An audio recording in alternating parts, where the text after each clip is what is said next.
Tout le monde voit c'est qui, c'est le patron de Tesla. Tu vois Elon Musk. Si aujourd'hui il proposait du coaching, si tu allais prendre un coaching chez lui pour aller gagner par exemple 1 million d'euros avec ton entreprise, c'est pas parce que c'est Elon Musk que le prix il est élevé. Tu serais prêt à payer un prix cher tout simplement parce que dans ta perception, la probabilité que tu atteignes le résultat en te faisant coacher par lui, elle est plus élevée que si tu te faisais coacher par quelqu'un d'autre. Et c'est pour ça que le prix est élevé. Et en gros, ça, tu peux créer la même chose. Même si toi, tu n'as pas des exploits personnels de ouf dans ta niche, tu peux facturer cher à partir du moment où tu arrives à montrer à tes prospects que la probabilité de réussir avec toi, elle est plus élevée que chez quelqu'un d'autre. C'est tout. C'est ça qui va faire que tu vas parvenir à facturer cher. Ton prospect doit se dire, OK, si il travaille avec toi, ça va aller beaucoup plus vite, ça va lui prendre moins de temps, ça va lui prendre moins d'efforts et le risque qu'il échoue ou le risque au final que ça marche pas, eh bien, il est beaucoup plus faible. Si tu arrives à avoir une offre où tu montres ça, eh bien, tu peux facturer cher. Moi, c'est comme ça que j'ai fait pour facturer cher, tout simplement. J'étais personne. Concrètement, j'étais pas un investisseur qui était rentier. Et moi, je suis pas rentier, mais moi, je vais t'accompagner à devenir rentier. C'était dur. Franchement, c'était dur. Franchement, c'est dur de se dire, OK, moi, je suis pas rentier, mais je vais amener les gens à devenir rentiers. Et en réalité, un vrai coach, c'est ça. Si tu regardes le coach de Usain Bolt, c'est un gros lard. Il sait pas courir. Par contre, Usain Bolt, crois-moi, il écoute. Crois-moi, il écoute ce petit gros là qui lui apprend comment courir. Enfin, je dis les petits, mais en vrai, il est plus grand que moi, sûrement en taille, tu vois. Enfin bref. Mais ce que je veux dire par là, c'est que aussi, il y a un truc qui m'est arrivé, c'est que moi, perso, j'ai coaché un business et j'ai amené ce business à environ 90 à 100 cas par mois. Mais moi, personnellement, j'ai jamais fait ça. Vraiment, moi, j'ai jamais fait 100 cas par mois avec mon business. Par contre, j'ai amené un business à le faire. Pourquoi? Parce que moi, ma compétence à moi, c'est de propulser les gens. Je suis beaucoup plus altruiste que les gens. J'aime finalement faire des choses pour les autres. Et ça, je pense que c'est parce que je suis un petit frère. Moi, j'ai grandi en étant le petit frère. Et tu sais, quand tu es petit frère, en général, les gens vont t'exploiter. En vrai, mon grand frère, ma grande sœur, bref, mes parents, etc., ils m'exploitaient. Ils me disaient, ah, va me chercher ci, va me chercher ça, va me chercher ci, va me chercher ça. Et donc, du coup, ça a fait que j'ai ce côté altruisme. J'ai ce côté où je vais aimer faire les choses pour les autres. Et je vais moins finalement me focaliser sur moi-même parce que je vais me focaliser sur améliorer la vie des autres. Et c'est pour ça que j'ai cette compétence d'être un excellent coach. Parce qu'un excellent coach, c'est quoi? C'est pas un athlète. Un excellent coach, c'est pas un athlète. Un excellent coach, c'est un mec qui passe son temps à aider les autres à réussir. Parce que si il passait son temps à lui réussir personnellement tout le temps, ce ne serait pas un coach, mais ce serait un athlète. Et ça, il faut bien le comprendre. Il faut bien le comprendre. Les résultats, ils viennent avec l'alignement, ils viennent avec les actions. Plus tu es aligné sur quelque chose, plus tu mets en place les actions tous les jours par rapport à ce que tu veux obtenir, plus tu vas avoir les résultats. Et moi, aujourd'hui, j'ai une compétence rare, je pense. Et cette compétence, c'est quoi? C'est de parvenir à voir ce qu'il se passe dans la vie d'une personne en fonction de ce qu'elle fait. Tu vas me dire des mots, tu vas me dire des trucs, je vais comprendre directement qu'est-ce qui se passe dans ta vie. Je vais te regarder faire du contenu, je vais comprendre directement ce qui se passe. Là, par exemple, j'ai un prospect que j'ai contacté il n'y a pas si longtemps que ça, parce que pour l'instant, je n'ai pas encore de nouveaux setters. Et en gros, j'ai remarqué que ce qu'il vivait en ce moment, c'était l'émotion de la colère. Et donc, du coup, comme il vit cette émotion, il va souvent faire du contenu où il va dire « Ouais, arrêtez de faire ça, ne faites pas ça, ne faites pas ci. » Parce que tout simplement, il est dans l'émotion de la colère. Et quand tu es dans l'émotion de la colère, c'est que concrètement, en fait, tu rejettes quelque chose. Et ce rejet fait que tu ne vas pas attirer ce que tu veux. Tu vas attirer tout ce qui est connecté à ta colère. Finalement, tu vas attirer plus de colère dans ta vie. Et une fois que tu comprends ça, que parfois, nous, en tant qu'entrepreneurs, eh bien, avec nos émotions, avec nos ressentis, on va agir en fonction de ça, eh bien, en fait, il faut parvenir à l'identifier. Parce qu'une fois que tu as identifié que tu étais dans cette situation-là, eh bien, tu vas pouvoir changer. Tu vas pouvoir changer la donne. Et j'ai aussi un ancien élève à moi. C'est un ancien élève à moi et je remarque qu'en ce moment, ce qu'il fait, c'est parler uniquement de lui-même. Et je remarque qu'en fait, moi aussi, j'ai fait ça par le passé. Et en fait, le fait de faire ça, c'est quoi? C'est lorsque tu as besoin de prouver. Moi, souvent, ça a été, au final, j'ai déçu un client. Ça arrive, parfois, tu déçois un client et du coup,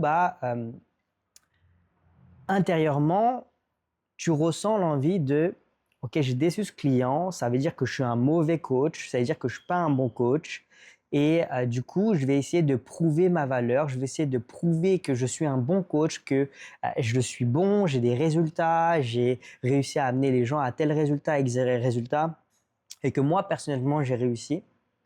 Et souvent, ça arrive à qui? Ça arrive aux coachs qui ont une expertise dans leur domaine, mais ils n'ont pas vraiment d'exploit personnel. C'est-à-dire que ils sont pas trop légitimes en soi. C'est comme moi, par exemple, auparavant, quand j'étais coach immobilier, je n'étais pas rentier, donc je n'étais pas vraiment légitime à coacher les gens à devenir rentiers. Par contre, j'avais une expertise de ouf. Je me connaissais tout sur l'immobilier. Et je me disais, mais moi, je connais tout sur l'immobilier. À chaque fois que je rejoins une formation, je me rends compte que la formation, elle est nulle parce que j'en connais plus que le formateur lui-même. Et je me disais, mais je ne peux pas rester comme ça. Il faut que j'aide les gens finalement à se lancer dans l'immobilier.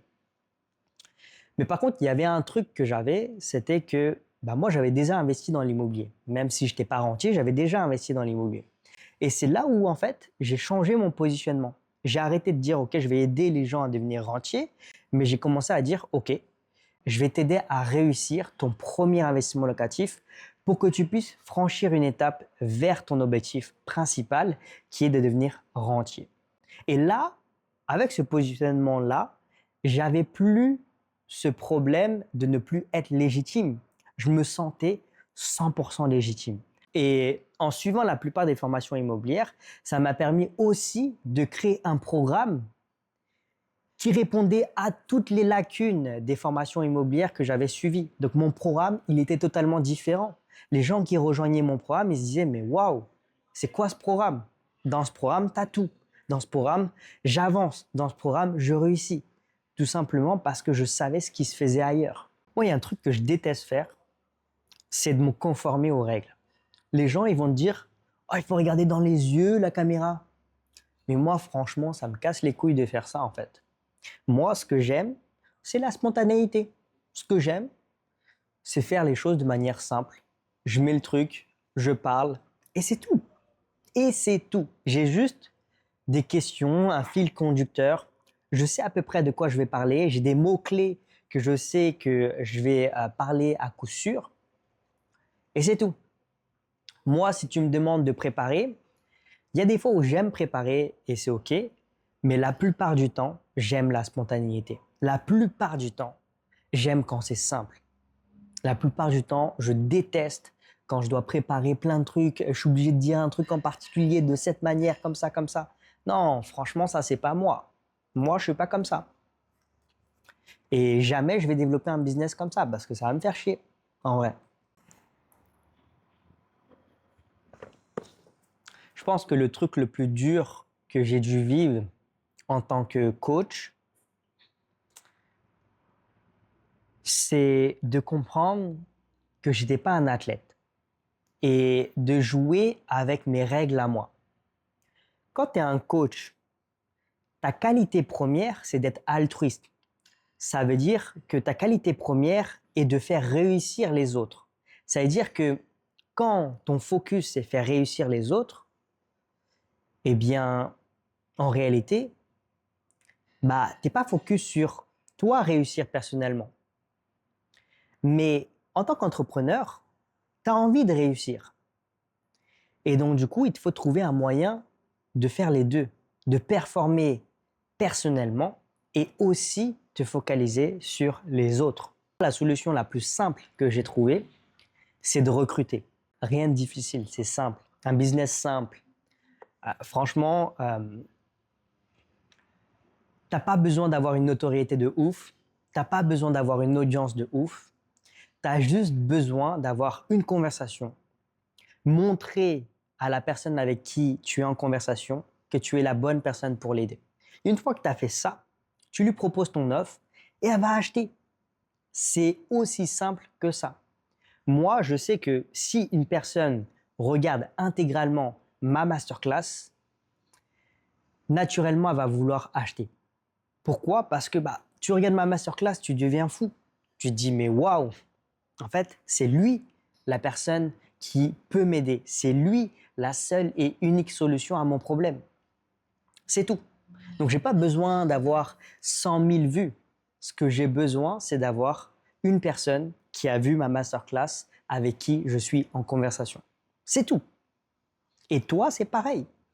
Quand j'étais dans l'immobilier, c'était pareil. Toi, c'est pareil. Et aussi, oui, important, il faut que tu factures cher. Il faut que tu factures à des prix élevés, à des prix premium. Si tu factures à 500 euros et qu'aujourd'hui, tu n'as pas 50 appels par mois, franchement, ça va être chaud pour toi de gagner les 10 000, 20 000, 30 000 euros. Par contre, si tu as 5 appels dans le mois, mais tu factures à 5 000, 20 000 euros, juste un client à 20 000, tu gagnes 20 000 euros par mois. Tu n'as pas besoin de 50 appels. Tu as un appel, il te donne 20 000. Tu as un appel, il te donne 5 000. Mais tu es dans le futur. Bref, si tu es un coach, tu as une expertise, mais tu n'as pas de gros exploits à titre personnel dans ta niche, je t'invite à aller voir ma masterclass qui est en description. Et je suis sûr qu'en regardant cette masterclass, quelque chose va changer dans ta vie. Même si tu ne travailles pas avec moi, c'est OK. Mais je suis sûr que si tu regardes cette masterclass, ça va t'aider. Sur ce, je te souhaite une excellente journée à toi. Ciao, c'était Maître Lim.